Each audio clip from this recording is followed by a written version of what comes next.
If you don't have fermented porridge flour, worry not guys.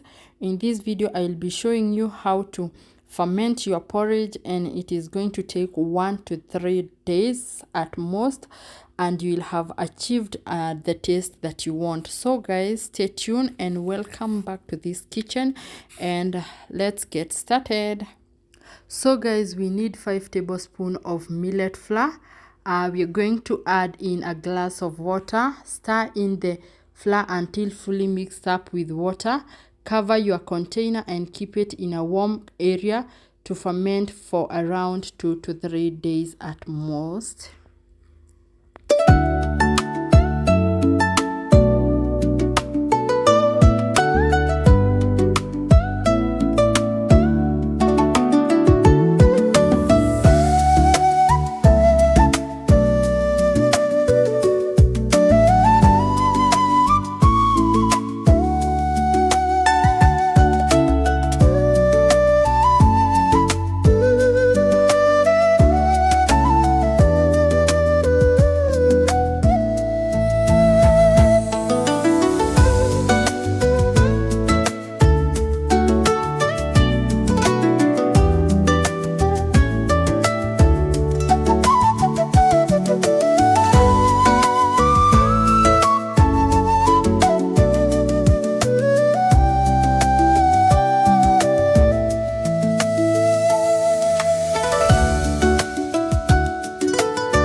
So guys, after 3 days, this is how it is looking. The flour has separated from the water, and it also has a strong smell from fermentation process.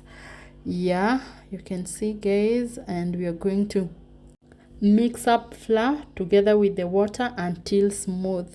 The next step, you're going to boil water so that we can cook our porridge the way we normally cook any other porridge. And it is as simple as that. The only thing that I wanted to show you is how I normally ferment my porridge flour. Yeah, and with that, hope you're going to enjoy the rest of this video, and we see you in the next one. Don't forget to subscribe, watch and share, and I love you guys. And also you can comment down below, you tell me what you think about the video, and we see you in the next one. Bye guys.